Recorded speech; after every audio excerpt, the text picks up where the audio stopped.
Well, hi EBS community, Bruiser coming to you from Austin, Texas, over here with the main man, Keith Cunningham, for our board of directors.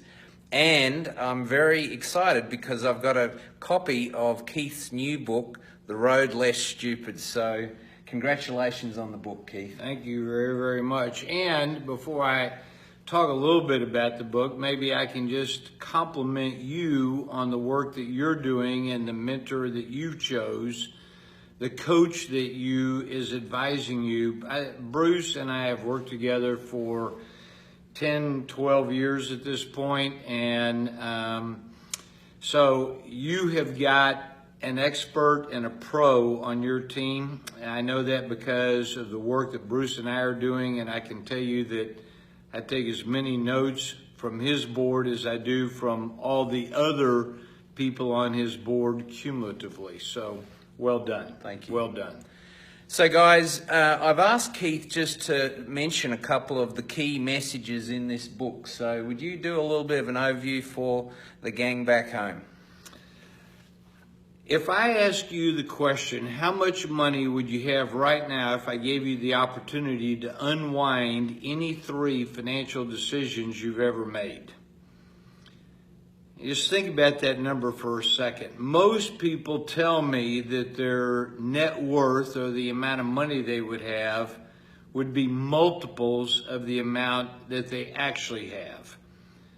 So that it turns out the key to getting rich is to avoid doing stupid things.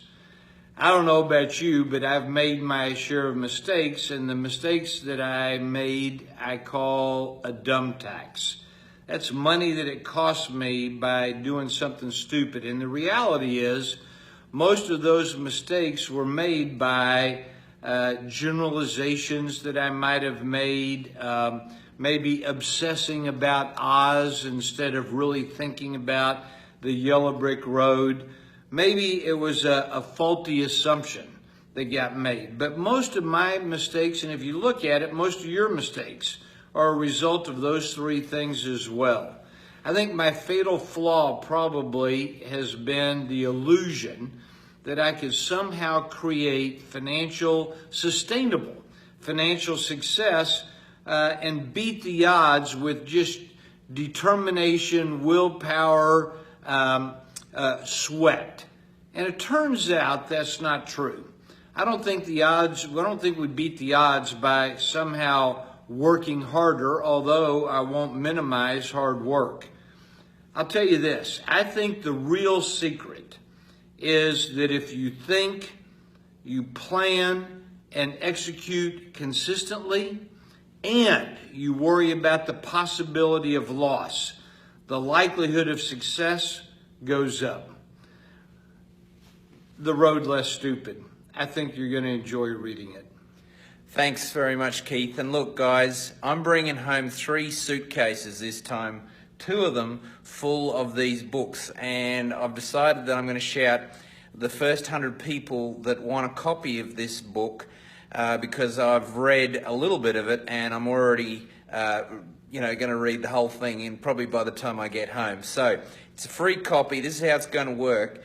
If you take me up on the free book, there's 2 rules of the game. Firstly, you've got to go on to Amazon and comment on your thoughts on the book once you finish reading it.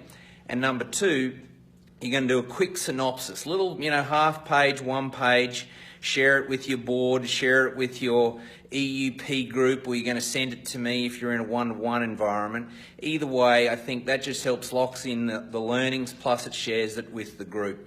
So there's the rules of the game. If you want to do it, you're just going to click yes or say something back to me, yes please, thanks Bruiser, thanks Keith, in the comments below, or email us back. All right guys, bye from Austin, Texas, and thanks again Keith. Safe travels.